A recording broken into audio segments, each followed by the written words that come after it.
Hey guys, welcome to another episode of Cryptic Conversations. I'm your host, Tunes from the Crypt, and we have another very special episode in store. Today's guest is a woman named Betty Kovacs. Betty's academic accomplishments and profound insights have shaped the landscape of mythology, consciousness studies, and comparative literature. Dr. Kovacs' academic journey led her to UC Irvine, where she earned her doctorate in comparative literature. Her expertise and passion for exploring the depths of human consciousness have propelled her to significant roles, including founding the Kamlak Center and serving as chair and program chair on the board of directors of the Young Society of Claremont, among others. Renowned for her literary accomplishments, Dr. Kovacs is the author of Merchants of Light, The Consciousness That Is Changing the World, as well as The Miracle of Death, There Is Nothing But Life, both works that delve into profound themes surrounding mortality and existence. Dr. Betty Kovacs is a true luminary whose contributions continue to shape our understanding of the profound tapestry of human existence, and it is with great pleasure to have her today. Welcome, Dr. Betty Kovacs. Thank you so much. That's quite an introduction. Thank you. And well deserved. Cool. So we could dive right into it. First, tell me about your early life. Where did you grow up? Where did you go to school? And what was your family like? Yeah, those are important questions, aren't they? I grew up in the South, uh, and it was during the Depression, the Great Depression. And my parents were young during that depression. And of course, I've only realized as I've become older what they must have gone through, Oh, wow. trying to find jobs and not knowing what's going to happen the next day, that kind of thing. But under Franklin Roosevelt, there was a community. Well, many communities, as you probably know, were formed throughout the United States to get people together so that they had jobs and a wonderful community. And so one was formed in Arkansas. So my parents went there, were interviewed, and they were accepted in that community. It was a beautiful community in the country with a Wow. lake in the center. And they built new houses around it. And there was a school and a general store. So I had a brother 3 years older than I, and we played together all the time. And I started nursery school at 2 years old. You can imagine that. And we walked to school. It was almost 2 miles. I look back at that and think I was 2 years old and I Oh, walked, wow.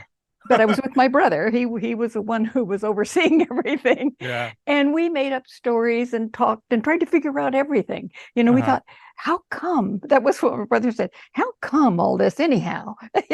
And so we were always trying to figure out the meaning of things. And I think that stayed with me all my life. And when the war started, most of those communities were dissolved. And Mhm. then it was a matter of moving for other jobs. So I lived in many different places, the North and Michigan.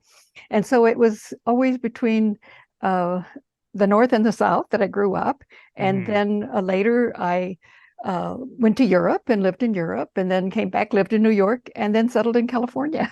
But I met my husband in Europe. He had been a Hungarian refugee, fought in Oh, the wow. Hungarian Revolution, and then came to the United States as a refugee, and then was drafted into the American Army. And I was working in Germany and met him. So I would say that my childhood and even my college life was always trying to figure out what is this about? We Uh-huh. surely can't just be here uh, trying to make money or get a job or, Oh, yeah.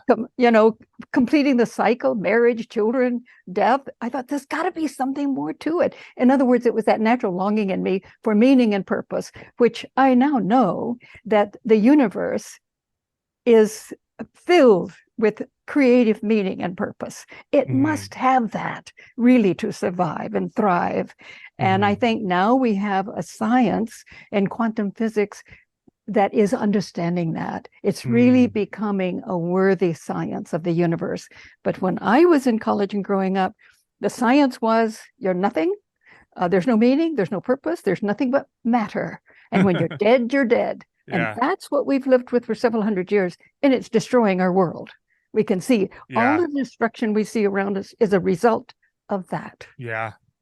Yeah, there's definitely a massive shift happening right now with spirituality. There's a huge shift in consciousness happening at the current moment. I could feel it. You could see it. So I'd like to ask you, so your academic journey has taken you through the realms of comparative literature and mythic language. Could you share a pivotal moment that ignited your passion for exploring the intersections of mythology and consciousness studies? Yes, I dated for a short period of time a man who was a Lutheran minister. And he had just finished the seminary at Andover Newton, which I think is now connected to Yale. And he had his first parish, and he had a party, and he invited his friends who had also just finished seminary and were preparing to go into ministry. And so I was, I think, a junior or senior in college. And so that night, these men brought their dates, and I heard discussion of quantum physics and mathematics and Carl Jung and dreams and visions. And I sat there very quietly because I didn't know anything that was going on. This was all new for me, but it was so exciting. And I began to put dots together. So after they all left, he took me into his study and I selected some books. Some were on religion, comparative religions, and especially the one that I chose from Carl Jung was The Undiscovered Self. And there are two. And the second one was Man in Search of a Soul. And I thought, well, that's what I'm in search of. Yeah. I read Jung in my senior year. I didn't understand a lot. I could not talk to anybody about it because I didn't understand it well enough and they weren't reading him. And I continued to read him for years. And he was my guide, I would have to say, on the other side, both through his books. And then I had dreams with him in which I really learned a lot from him. And so I would say it was during that period of learning from him because he was a scientist and a mystic. And those I have discovered in my research, which I talk about in Merchants of Light. The scientists were mystics. Mystics were scientists. It was not until the tremendous censorship that took place that we split those two. They should never be split. Yeah. Perfect. Yeah, that leads into my next question. So your book, Merchants of Light, The Consciousness That Is Changing the World, has received prestigious awards. Can you talk to us a bit more about your research and about the Roman Church's efforts to hide and destroy all previous spiritual traditions? Yes, that's a just absolutely crucial question. I want to begin by saying that for many people, the church, the Roman Church in its early stages, was a haven, you might say, in many ways. They could go, there was a meditative environment and a belief in meaning and purpose. But early Christians, the church didn't take over until the 4th century. And early Christians had different understanding of Jesus. And we have found text in 1945. Texts were found in Egypt called in Nag Hammadi. And there we see a Jesus. And these were texts that were used by the early Christians, as well as many texts. There were many texts all over the Christian area. And these texts reveal a Jesus did not think of himself as God. We are all divine because we're all born out of the same Big Bang or Big Whisper, whatever you want to call it. We're all the same, but we can come into realizing our divinity and the tremendous potential within each of us. So that Jesus talked about who we are, and he made it very clear that I did not come to save you. I came to help you to remember who you are. Yeah. And so the teachings will help us to go within. If you bring forth what is within you, it will save you. But if you do not bring it forth, it will destroy you. This is powerful teaching because the church made this mystic a god, not that we realize within ourselves, but that we worship outside ourselves. Yeah. And this was a danger. And they censored texts such as the Nag Hammadi text. They censored anything that didn't support their man-made doctrine. And people were killed. They were destroyed. Now, the monks at Nag Hammadi buried those texts because they were told, you either get rid of them or we'll get rid of them. I'm surprised they didn't destroy them at the point. But the Roman Church destroyed texts from every tradition, and they destroyed whole cultures. They destroyed the classical text. In Europe, you couldn't even get a book in Greek early on. That didn't come back until before the Italian Renaissance, and then really in the Italian Renaissance. So people had no other information. We really have to remember that censorship is always a way of controlling us. If we can't get information, what do we know? And I think we're faced with that today too.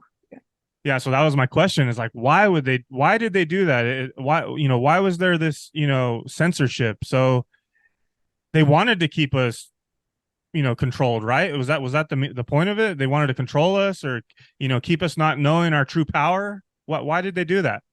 Both. I think you're exactly right. There were many profound Christians within the church.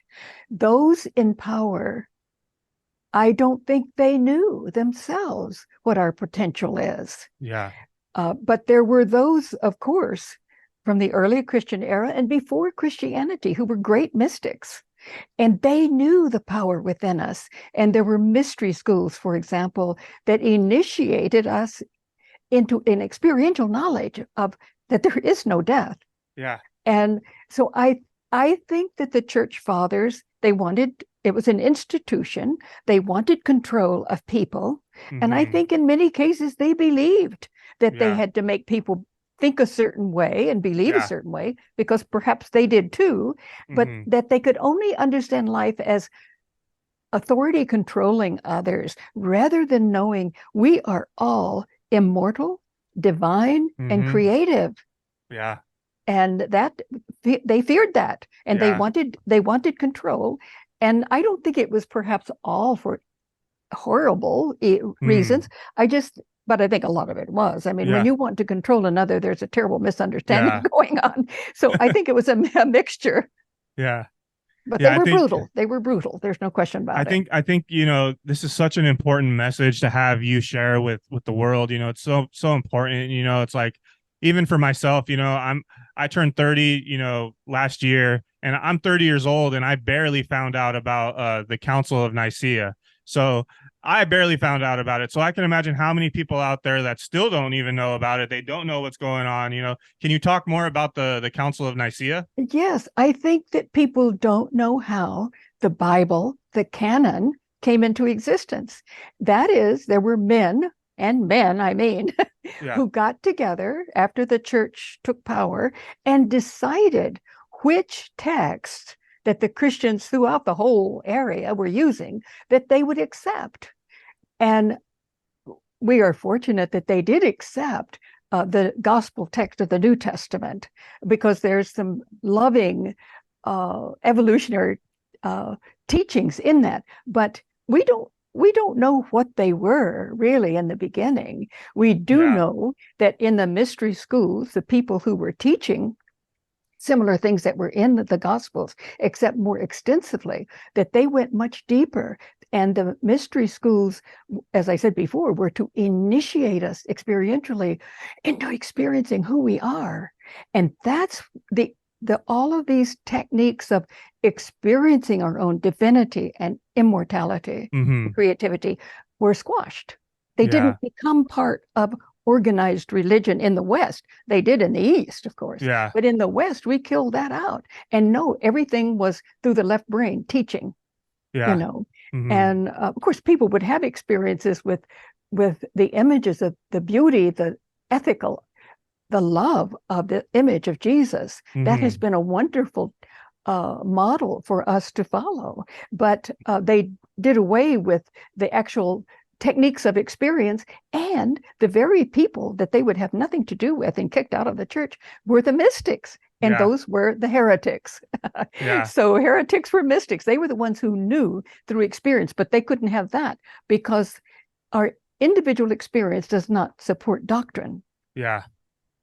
My whole life, I haven't really grown up particularly religious. My mom is Christian, and she, I went to church a few times, and then my dad was the complete opposite. So I had this weird life growing up where it's like, I don't know what to believe. So I kind of just, I always just believed, in being a good person and respect people, and that's what life's all about. But I've been on this hunt, like you mentioned earlier, like what is this reality? Like I know there's more to this. What is this about? Like the Christianity and these modern religions just didn't really resonate with me, and I've always had this feeling that the further you go back in time, the closer you get to the truth. And I'm not sure if you're familiar with ayahuasca, but I did ayahuasca a couple of months ago, and it's changed my life, and it's changed my whole perspective on what this reality is. And that I am God, you are God, we're all God. And I feel so blessed, and I've been so mind blown, like processing this information that I've come across these past couple of months. I've just been like yeah, of course these indigenous people, they had the answers. They've been practicing this for thousands of years, and at some point, it got hidden. It got hidden from the Western world. It got censored. Yeah. You're exactly right. I mean, our lives were very similar in that way. And I had, when I started listening to Terence McKenna, you probably, Yeah. and brilliant. And I thought, and it talked about sacred medicine and ayahuasca and so many of the sacred medicines. And I listened to him for a long time, and I thought, there is no way that I can teach mythology in college without knowing what my ancestors did. Yeah. And so I worked with sacred medicine. I went to Peru twice with shamans. Oh, wow. Yeah. I didn't work with ayahuasca, but I worked with San Pedro in South America. Uh-huh. And then when I came back with other sacred medicines. And yes, our ancestors worked with and still do, the indigenous people still do. And they understand the laws of nature. Yes. And their own nature. And they know that if we don't live by those laws, we destroy the world we're living in. We destroy our own body. And like you, I had just been looking all my life, but I didn't have a way to actually open that valve. And I'll give that valve a definition. We are born out of universal consciousness. Yes. And André Bergson said, we're all universal mind, but we have a valve that sort of limits that consciousness so that you and I can talk right now and we can do our grocery shopping and do the daily things. But every culture that is a civilization must know how to release that valve so that we can experience who we really are, that vast potential of universal mind. And certainly sacred medicine can do that. Yeah. And so I cover that in my book, Merchants of Light, is that in the cave cultures, we now know that there were sacred medicines available at that time, and we found some in the caves. So they probably were able to enter that vast consciousness through sacred medicine, also through isolation, in the caves, also through dancing. And the San Bushmen in South Africa did not use sacred medicine. They're in the desert, but they developed techniques of dancing. And most of the people are shamans. And they sometimes had to dance a long time. And then they would just flow into universal consciousness. Yeah.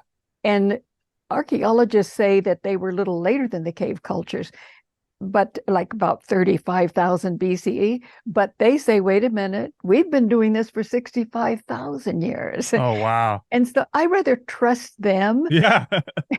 And they know how to, through this dancing, and they do it together. They then move into universal consciousness. And the interesting thing is that Bradford Keeney and his wife Hillary have done a lot of work with them. And I was so amazed when I read in his book about them that they are able to take that energy that they have brought into themselves and form like little needles or arrows and throw it at someone. And, you could receive that. And it probably hurts at first, but it can help to awaken that person. I thought that was just magnificent. Oh, wow. Yeah. And, in the cave cultures, there are people kind of floating and they have like arrows in them. And I think they knew that too. They could have learned it from the sand or the whatever, but I think they knew it. I think in the past, through dancing, through isolation, through sacred medicine, through many techniques, they knew how to release that valve and realize who we are. Yeah. When organized religion came around, they did not want us to know that. Yeah. Because where would their power be? Mm-hmm. Exactly. But I'm grateful that they did keep the Gospels of Jesus, because Jesus teaches how to live in harmony with nature and how to go within to some degree. Now, even one of the early church fathers thought that the Therapeutae had probably written those Gospels. We don't know, but we do know now that the first temple of Judaism was a shaman mystic tradition. We didn't know that until the 20th century. Wow, and Margaret Barker, an Old Testament scholar, and I talk about her work in my book. It's amazing because the Egyptians were highly, highly civilized, highly mystical and scientific. And then so were the first Temple Judaism priests and people. And so, of course, much of that work has been censored too. But now that so many of these texts are available, not just what was in the Christian canon or the Hebrew canon, so now we can know a lot about that. And what happened was that in 621 BCE, a group of people moved in, priests. We don't know exactly who they were. They're called the Deuteronomists. And what did they do? They destroyed that tradition. They wiped it out. And the feminine was very, very powerful, because the feminine has always been symbolic of the right brain and the heart, soul. She was called wisdom. And she had a whole groves and groves of trees. And these trees were sacred. And she would say, if you eat of my tree, you will be happy. I will help you not to sin. In other words, wisdom, opening of the right brain and the heart. And some of those trees probably were of sacred medicine. But there were other ways through mystical traditions that they opened up to wisdom. That was wiped out, absolutely wiped out by the Deuteronomists. And there was a renaissance of that first temple tradition much later. And I'll tell you about that in a minute. In the meantime, there were so many who would not go along with that second temple tradition. They left the church. They became Essenes. Many people think Jesus was born as an Essene. They became Therapeutae in Egypt. Many of them went to Egypt. And the Deuteronomists destroyed the sacred wisdom of the mystic.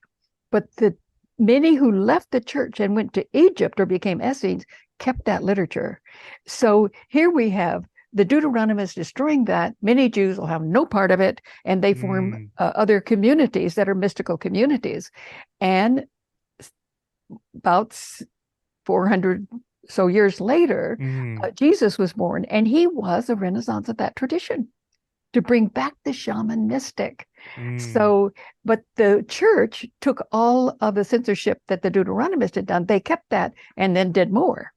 So that we have been censored severely, and we're obviously aware of it, since 621 BCE. And the church really, really went further with the censorship. Wow. Yeah. So I'd like to ask you, when I did ayahuasca, my shaman, he was from Colombia, and he was, to me, I would describe, he was a badass, man. To me, he was like God's messenger, and he was sharing this ancient wisdom with all of us. And I felt so grateful that they were sharing this healing practice with us. I'd like to ask you, so there's theories out there that Jesus was a shaman. Was he a shaman? I think he definitely was a shaman and a mystic, which means he was a mystic. Yes, he was. And he was teaching people how to focus on the inner life. There are even texts showing that he taught a tradition to awaken, to experience that within in the round dance. Yeah. And there were probably others, so much was destroyed. But yes, he was a teacher, a shaman, a mystic who wanted us to know we can be that too. Yeah. In fact, in the Nag Hammadi text, it's very clear. we are not here to follow the Christ. We are here to become the Christ. To Yeah. become the Christ, because that's who we potentially are. Christ consciousness. Yeah, I feel like a lot of people might get offended. Oh, you're saying Jesus was a shaman, like, and the people might get offended, you know. And it's like you just got to be open minded, you know, to the idea. Personally, for me, like, there's two things that come to my mind. It's like, okay, in it they talk about, you know, he turned water into wine. To me, that sounds a little like, it almost sounds like they didn't know how to describe it back then. So it's like, you know, maybe he made like a little mushroom tea or like a ergot tea or something. I don't know. Like he turned water into wine, and when they drank it, they felt the effects of. They would describe it like of being drunk or something. I don't know, and or even the fact that he walked on water. You know, to me that all sounds like a kind of like a very shaman mystic experience. You know. Yes, yes. I think you're on the right trail. Absolutely. Yeah. Yeah. Could you talk more about? You've touched on it for a second there. Could you talk more about the concept of mystery schools? Yes, well, there were mystery schools all over the ancient world, and the world that the one that we discovered probably first was at Eleusis in Greece. But that's because we were so highly focused on Greek culture. The Egyptians were very, very powerful mystics. But Egyptologists who were trained by materialists, they thought that nothing could be good that far back, that evolution, we're here, we're present, we're better. But they couldn't see the spiritual tradition because if it's a materialist, you can't see what's going Oh on. yeah. But certainly in the mystery schools, they had kept that. The mystery schools kept that mystery. And I'll focus on Egypt since that's the one we knew at Eleusis. There were several years in preparation for it. And there were the lesser mysteries and the greater mysteries. In the lesser mysteries, we get the literature. We are told about it, and Jesus, later in his teaching, he also used parables and stories and myths. And for those who were ready to actually experience that, then there were the mystery schools. So in the mystery schools, there were several days. We don't know exactly what they did, but we know that there was a drink, a particularly prepared sacred medicine, which they did use at Eleusis. And everyone who attended and was initiated at Eleusis knew that there is no death, that we are immortal. And they knew, therefore, that there was so much more to life than we had thought. Oh, yeah. So it was an initiation into the divine essence of all life and the immortality of all of us. Yeah. That's like, I've even found recently that Egypt was actually called Kemet. It was actually called Kemet. And I think the Romans, they named it Egypt. So if you really want to, get even further, it's like Egypt, once it was originally called Kemet. And they had developed mysteries fully and beautifully and first of all, I think we're just beginning to open up to the greatness of Egypt, because it appears that Egypt had a theory of everything, that they knew the fundamental underlying principles of creation. And Schwaller de Lubetz is a great scholar who was, of course, ignored by the Egyptologists. He used all of their information and methods and spent years there surveying and studying and measuring. He really is a great scholar of Egyptian civilization. And he came to realize through his methods and study and mathematically showing its reality, that every temple in Egypt was different, and it was aligned in a different way with different cosmic structures, and that it was mathematically, geometrically structured in such a way that when you enter the temple, you're not taught things through the left brain. You enter the temple, you experience the realities of that temple's wisdom. Yeah, wow. And he said, throughout the whole area, all of the temples together created the sacred science, which was the science of life. And they wanted to not so much teach through the left brain, but to allow the individual to experience it, to become.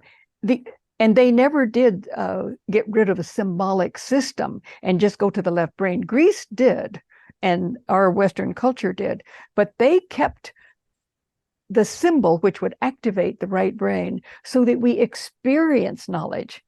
We experienced it, and that way we knew it. But it looks as though, and I think that more and more scholars are following now.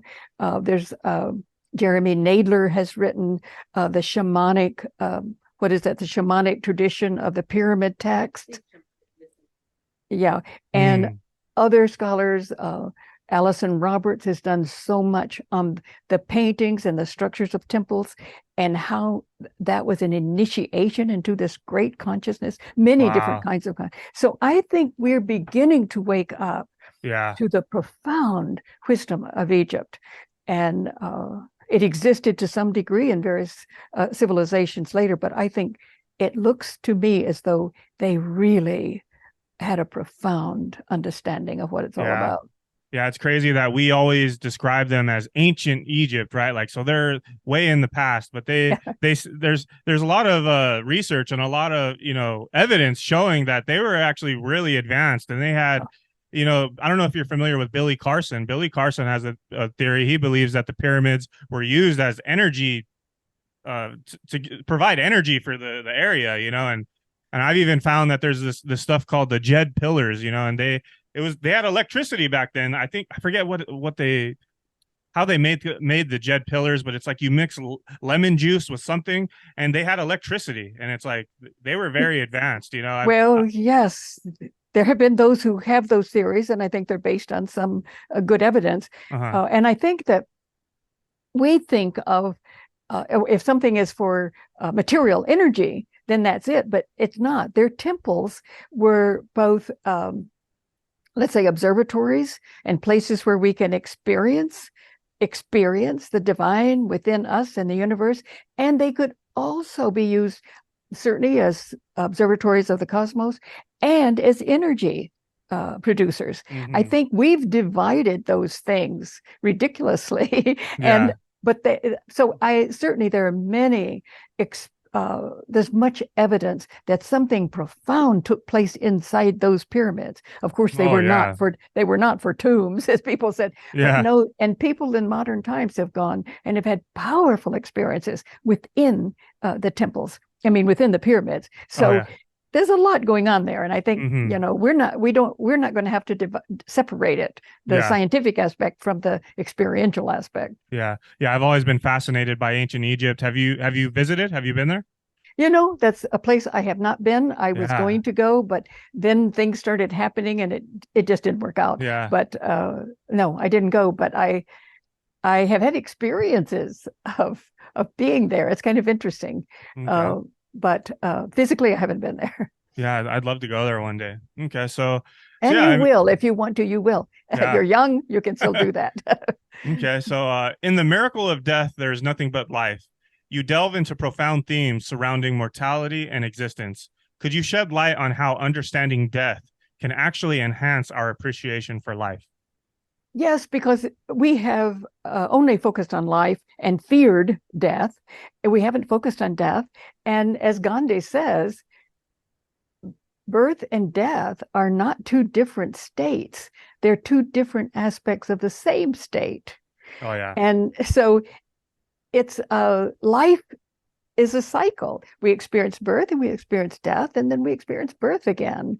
And that book, Miracle of Death, is based on my own experience of within 3 years, my mother was hit by a car and killed instantly. And 1 year later, at the very day, the very time, my son died in the urgent care center because he was also in a car accident, and he was 20 years old, and he died. They actually had to take him off of the all of the life-saving equipment. Exactly. They didn't know that. I had nothing to do with it. Exactly at the time she died 1 year earlier. Then 2 years and a couple of months later, my husband was killed in Hungary in a car accident. So within 3 years, my family was all killed in car accidents. But after our son died, my husband and I started having experiences with his consciousness. Now, I would say, going back a bit, for 2 years before his death, I started having dreams of his death, but I looked at them symbolically. And I think in many cases, I suffered that death in the dreams, even though I would sometimes displace it and make it someone else's child, but I grieved for that child. And so I think when his death did come, I had been prepared on some level. Wow. And my husband wasn't interested in this kind of thing. He was a businessman and he was very tolerant of my concerns and lifetime pursuit. Mm-hmm. But about a week before our son, Pishti, was killed, he was in his office here at home working, and he had a vision. Suddenly he saw Pishti's car, and he saw Pishti superimposed on the top of it. And he knew that that was two different dimensions, that Pishti was dead, and he'd been killed in a car accident. And he heard himself say, "Oh, that's right, Pishti. It's almost time for you to do this." And he said, "That's right, Dad. I'll be out of the house for a little while." And at that point, my husband Ishvan didn't know what to do with it. He just became unconscious. He had no consciousness of it. We both happened to be home when the Huntington Hospital called us. And in fact, it was on 210, because you're in this area too. Oh, wow. That he was in the emergency care in the operation room at the moment. And so my husband, in that moment, that came through for him. He remembered that vision, but he didn't tell me the right time to tell me. And he kept thinking maybe he'll come through. But in his heart, he knew he was going to die. But I didn't. But so we went to the hospital, and he was in, I think, 13 days and unconscious. Mm-hmm. So then he did die. And right a week later, we had his memorial. And the next day, Istvan and I began to have experiences with his consciousness. And when he said, "I'll be out of the house for a little while," well, he came back after that day. And my husband then had profound experiences with him. Now, some came naturally, but we also used sacred medicine. And he was so fully present in the sacred medicine. And we experienced so much. But my husband, even on the way to work, it was like he had not been interested in this, so it all had to flood back in on him. And he said it was like a tape recorder, that it was just giving him all of this information even on the way to work. And he discovered some very interesting things. Something I had discovered before the death of either one of them. And I didn't know what to do with it, but I'd had a vision in which they were of the same soul, that sometimes they came in as one, sometimes they came in as two. And in his first vision, he experienced that. I don't even know if he remembered that I had said anything about it, but he experienced himself. And when he was one soul, when Pishti and Ishvan were one soul, he knew what was going on. But when they were two souls, Pishti would be telling him what's going on from the other. So they visited many worlds in that first experience. It was just profound understanding of what our ancestors knew, because they allowed themselves. And for us, it came with the death of our only child. And it was spontaneous experiences. And as I said, sacred medicine. And we really prepared ourselves. We lived almost like in a state of vision for 2 years. Wow. Of course, I was working, go to work and come back, but our weekends were filled with meditation and that kind of thing. And it totally changed him, and me too, because I was really actually experiencing that. And he wanted us to know he's alive, he's okay, and he's still creating, but he also wanted us to know what the earth is going to be going through.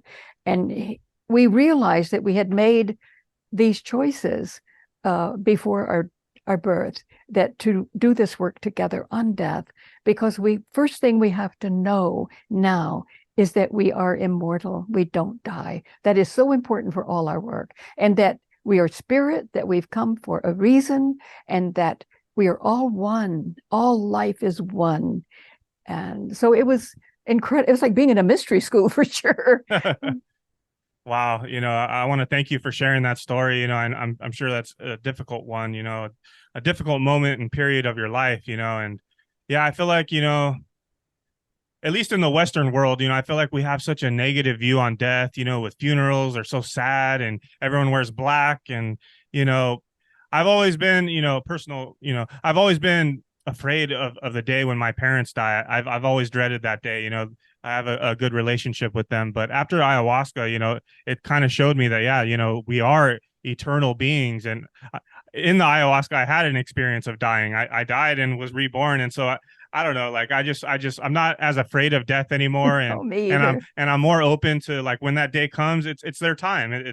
And to me, it's like this reality is more painful. There's so many lessons that we learn in this reality. There's a lot of pain in this reality. So to me, when someone dies now, it's like, okay, they went back home. They went back to the light. I don't know what your Yes. thoughts are on that. No, I agree with you. And I think we have created uh, our ability to live in matter, to be born in matter and live this world, because I think we can learn tremendous.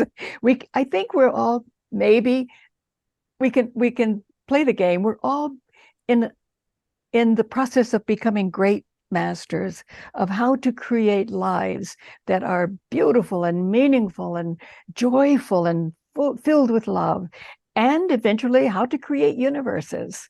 We even quantum physics now says, and beautifully said by Jude Currivan, that we now realize we are both the manifestation, we are the manifestation of this Big Bang, and the co-creators with it. And so I Wow. think we're learning through some of these hard lessons how to become compassionate, loving creators. Hmm. But I think we can make it easier on ourselves. I don't, Oh I yeah. don't, I don't think we have to suffer to the degree that we are causing people to suffer all over the Yeah. world. That's not the way to play the game. Yeah. Okay. And the Kamlak Center, which you founded, am I saying that right, or is it Kamlak? It's Kamlak, Kamlak. and actually Kim Saavedra founded it. Of course, I'm a Oh, part of it, okay. but I wouldn't be getting anything out if it weren't for Kim. And that's just a gift from the universe. She is that Yeah. she's uh, because when I was writing my first book, Miracle, I was worried about sending it to publishers who'd want to sort of make it hype it. And I didn't want that on. I was very, very careful to make it absolutely accurate. I had recorded, and my husband too, we recorded every experience we had. Then I typed them all out, and then I used them when I wrote the book.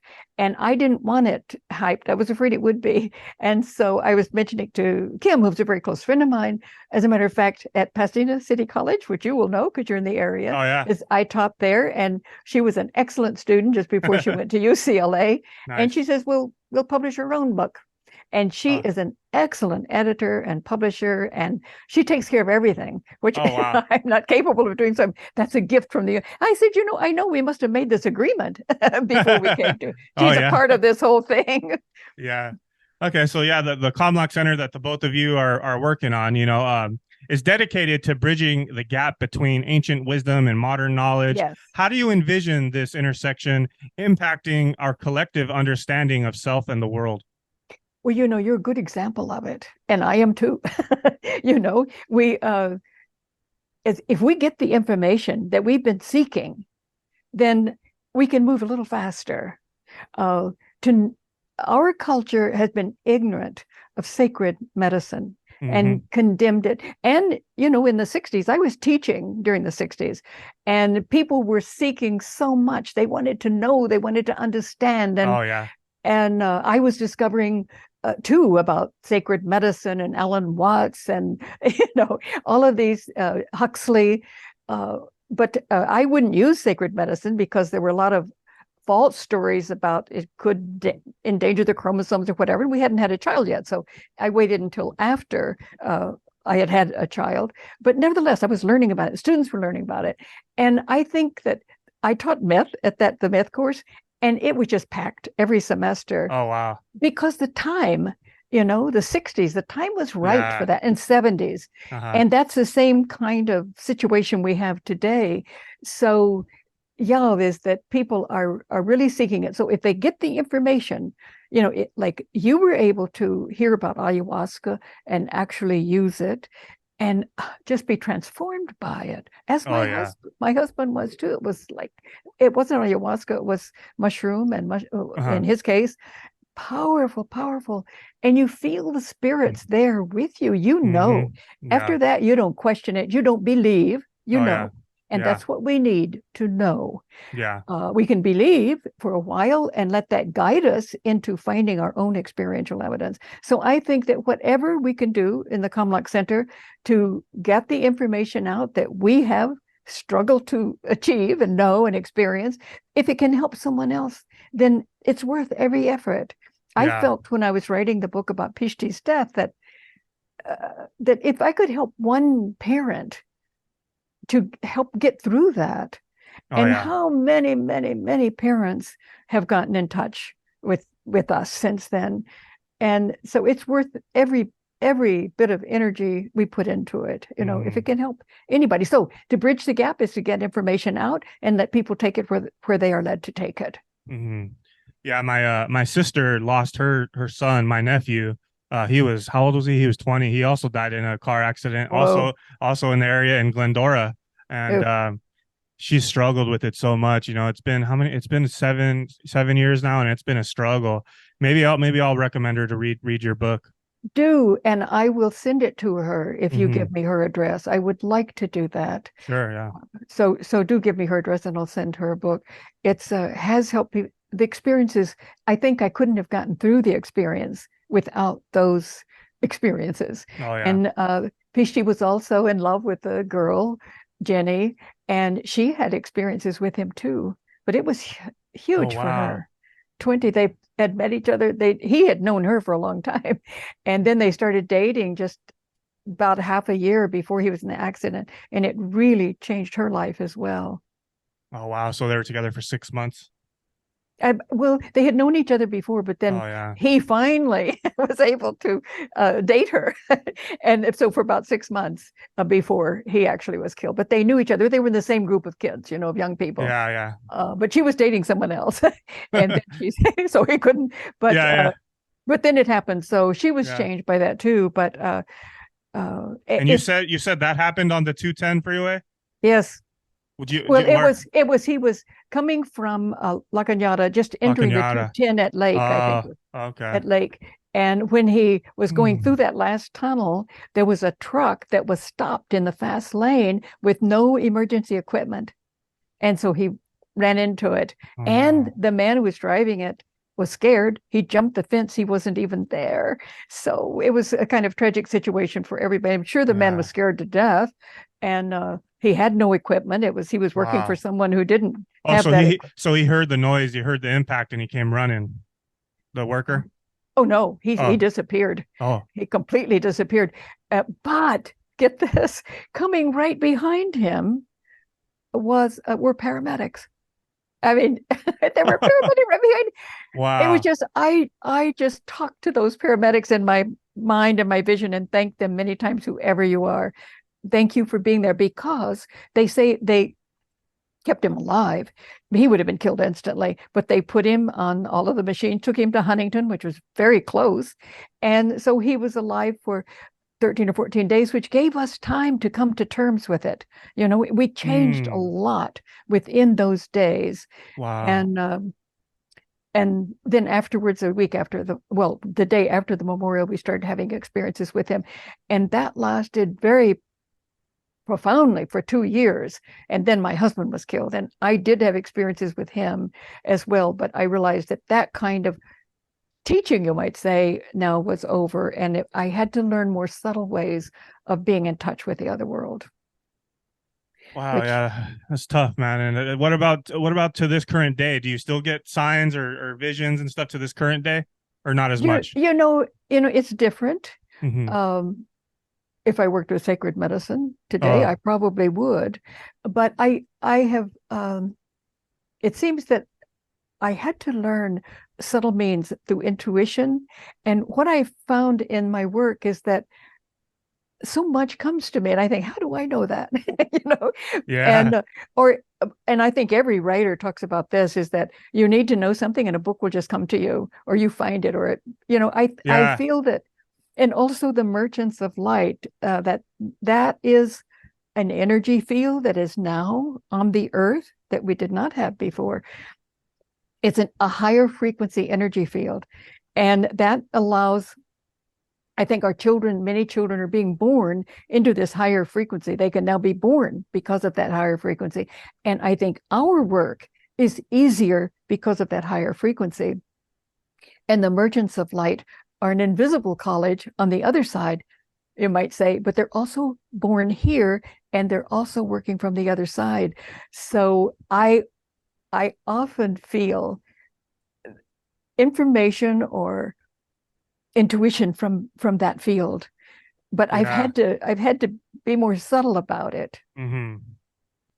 Yeah, my sister, she's always getting to her signs or synchronicities, whatever you want to call them. Yeah. It's amazing, man. Like, it really is. Like, she always in her life, her everyday life, she's always coming across feathers. She has a whole collection of feathers and it's like she has a picture. She has like 20 of them. Like, wherever she goes, and to her, she says that she thinks that's her son Anthony, kind of sending her a little message like, "Hey, Mom, I'm here." Like, I love it. I'm sure it is. We have two groups. One is a radio group in which people call in who have experienced things like that, and they can talk with people who are not going to criticize them or ridicule them. And then we also have a group of visionaries, and these people are always explaining things like that, having those experiences. So I think she's right on. And I think too, what I have experienced is that there are many young people who are passing into the other side, and they're working with us because the earth is experiencing tremendous damage from all of these centuries of censorship and violence and not being connected to the right brain and the heart. Because if you're connected to the heart, we're not violent when we're connected to the heart. And I think this is the apex of that tragedy, that darkness. And what seems to be coming through is that quite a few young people are leaving, and they're trying to keep in touch with their parents and loved ones so that they know there is no death, and that they're working with them in very subtle ways sometimes of healing the earth. Oh, yeah. Are you familiar with any Native American prophecies? Yes, that this is, what was it with the Hopi and the Tibetan coming together and also that many of the indigenous people have, several years ago, they met in a conference, I think, in Northern California. I'm not sure the details now. That's the one I'm talking about. Yeah, I love it. I found, I heard about it recently. It's the eagle and the condor prophecy. And when I was in South America, they talked about that. Yeah. So can you talk more about that? Yes, and I want to hear from you too. That, of course, the condor is the South American, and the eagle would be us, and that the new shamans will be from us, and that the indigenous people in that conference said it's time. Now is the time we must release our knowledge to our younger brother. Yeah. And also, now I have in the book too, and if you don't have the book, I'll send it to you. It's that the Kogi, who've never been taken over by the conquest of Europe. They were high in the Sierras, and they experience altered states, not with sacred medicine, as far as I know, but by being isolated. The shaman is isolated for 9 years. And then if you go on to a higher shamanic tradition, then it's 9 more years. And only the shamans who are initiated 9 years have contact with the others way up in the Sierras. Oh, wow. And they have said, the earth is dying. We must get in touch with younger brother to change, and they did get in touch several years ago. Twice they've gotten in touch, but they know what's going on too. And they know all kinds of things. There are no books, but they know because the universe is teaching them. So yes, I think our indigenous brothers and sisters all around the world, or we might say grandparents in a sense of their knowledge, they have seen what we've done, the horrible destruction and ignorance and an absolute disregard for the laws of nature, and how we've destroyed or destroying ourselves and the planet. And they very gently and kindly are now releasing information so that we can learn and know and become, and to work according to the principles of nature and our own nature. And then all kinds of things are possible. We are cosmic beings, and we can experience that, but not against the laws of nature. And we have done terribly in that dimension. Even the story that's told, is that we'll put nature on a rack and torture her secrets out of her. Well, this is a pretty violent, ignorant way of learning, but that's what we've done. Yeah.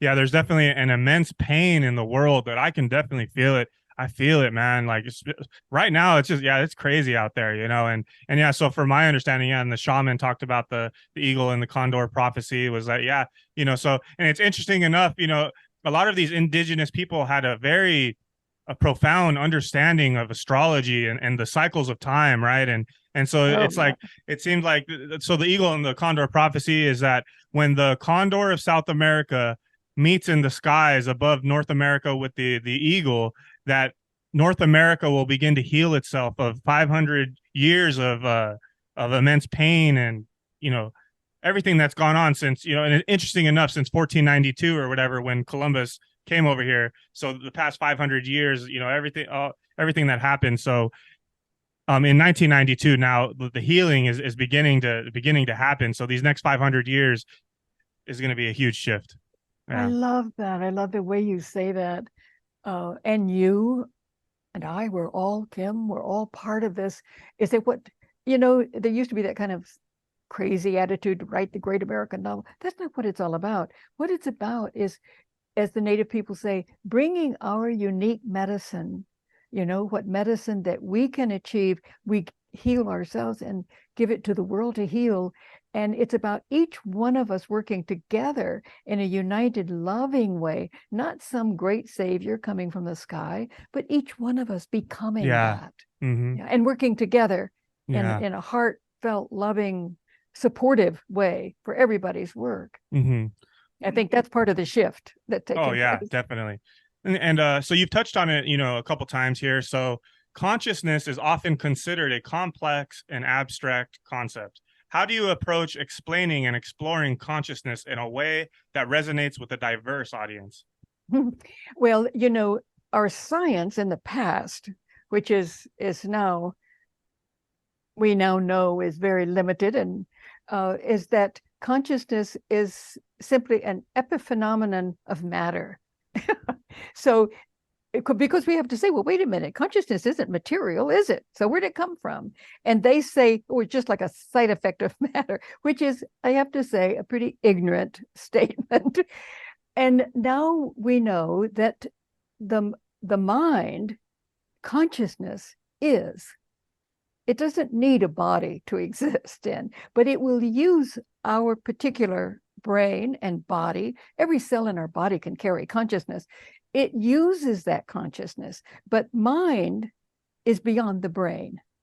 And we've known that, when people are totally dead, not near death, but actually dead, and have experiences of things happening in other parts of the world, and know everything that's taken place in the emergency or the operation room, when they are dead, straight flatliners, well, that's a clue that consciousness exists beyond the brain. It's like Yeah. it's like a TV. We use the brain, and when people have Yeah. Alzheimer's or dementia of various sorts, their consciousness is present, but it can't use the brain to get through.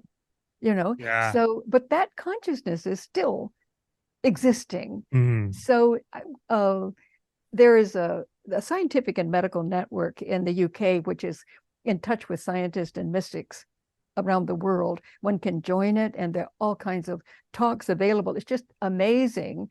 But even before they were doing it online during the pandemic and still doing it, before that, they had a conference every year called Beyond the Brain.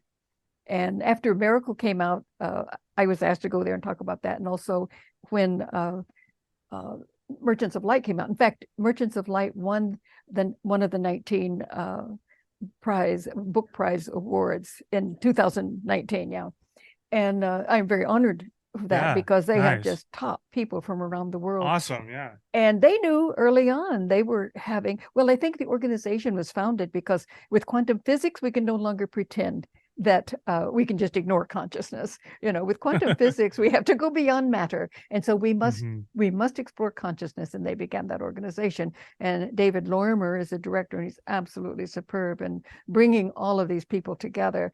But certainly we just have to say Henri Bergson was right. We are all born out of universal consciousness. It is always existing. It Yep. isn't born or dying. It is. And we are part of that. And we Yeah. can play the game of matter. We can create these wonderful bodies that we come into, and we Yeah. love each other and experience all kinds of things with each other and discover our Yeah. potential and help each other. It's a great game if we play it according to Mhm. the rules of nature and of Yeah. our own psyche. Yeah, I think that concept of always existing, it's a hard concept for me to understand, and it's just I always know. existing, just always like I don't know. Yes, like this in Hebrew, that I am that I am. Yeah. It's no death, no birth. We experience death and birth because we Yeah. come into matter when you Yeah. play the matter game, but otherwise, and I think we're just learning how to create worlds in which we can really love so deeply. The people who have these near-death experiences and they Oh yeah. experience the other side, it's like they can't explain at all what the experience of Oh love. yeah. It's just so beyond. Yeah. And what we experience here is wonderful, but they just say, oh, it's just so beyond. Oh yeah. That's what we're capable of. Yeah. Okay. And so the landscape of spirituality and consciousness studies is ever evolving. In your opinion, what are some emerging trends or ideas that hold promise for shaping our understanding of these realms? Well, I think number one, we're very fortunate that we have quantum physics, that Okay. now we don't have to battle that old materialistic limited worldview. Mm-hmm. That's great because we've been trained in that old worldview and it's destroyed our children. No longer. We have quantum physics, number one.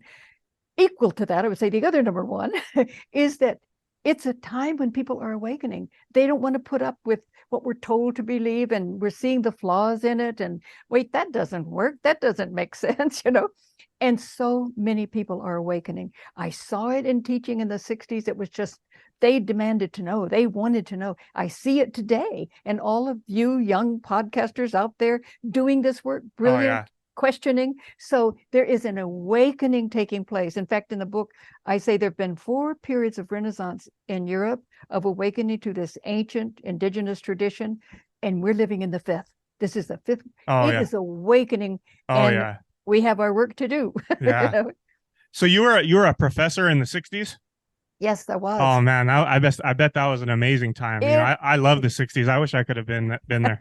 I think I felt with my own child that he was a 60s kid born in the 70s, But yes, it was wonderful teaching in college at that time. And I started in this, we had gone to Europe to live.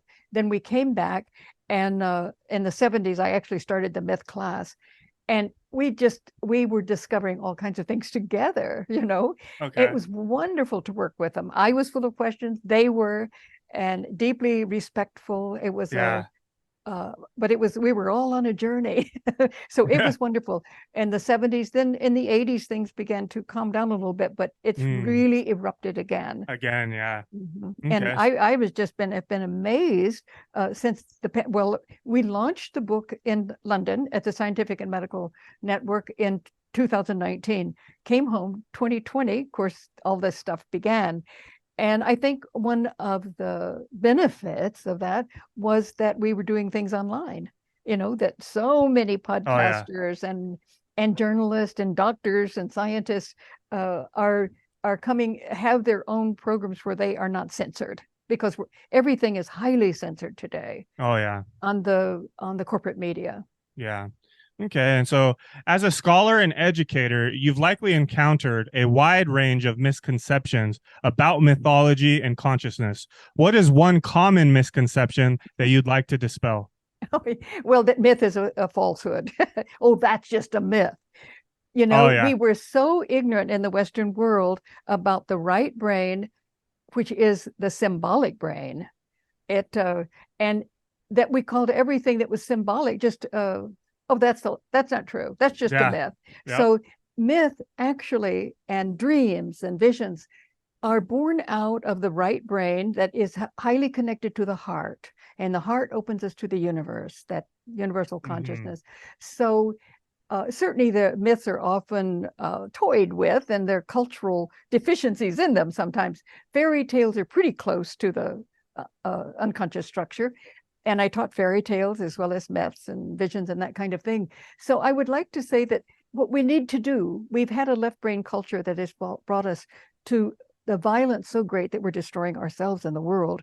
But if we can open up to the right brain and symbolic logic, the symbolic language is not irrational. That's what we've been taught. It is not. It has a poetic logic, and it is prior to the left brain.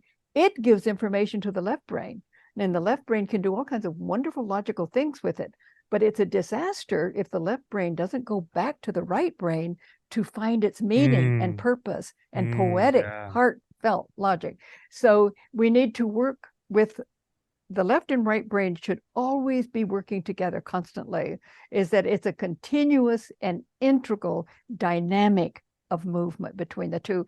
And the right brain is connected to the heart and higher brain centers.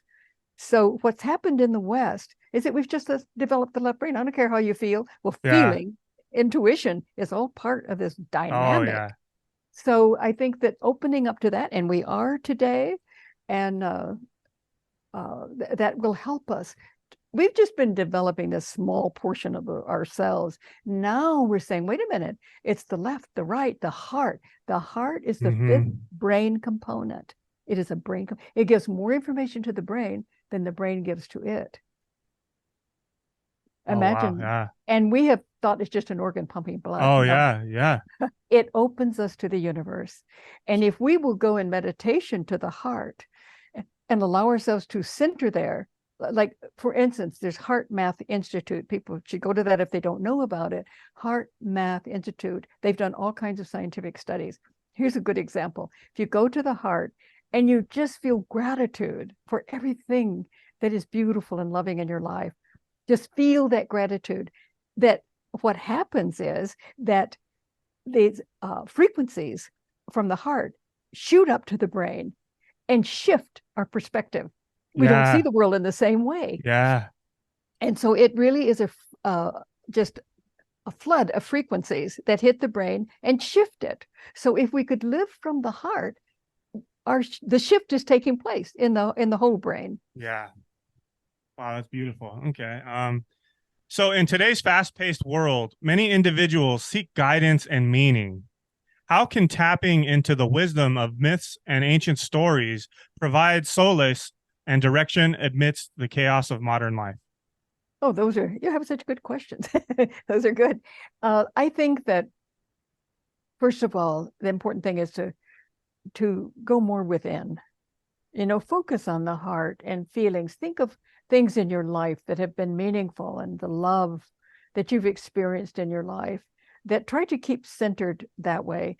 And then, yes, go to myths and fairy tales, but in a way, we kind of need each other to help us to learn how to work with the symbolic language, the logic of it. Some people have worked at it in too much of a dogmatic way, because from a very young age, I have felt that the dreamer holds the key to the dream. And I think we always must go to ourselves and not say, oh, well, that means someone tells us that means this. No. Let's go within and feel those images. See how they speak to us. It's so important to stay heart-centered in all of our research. We can't just be left brain scholars anymore. Yeah.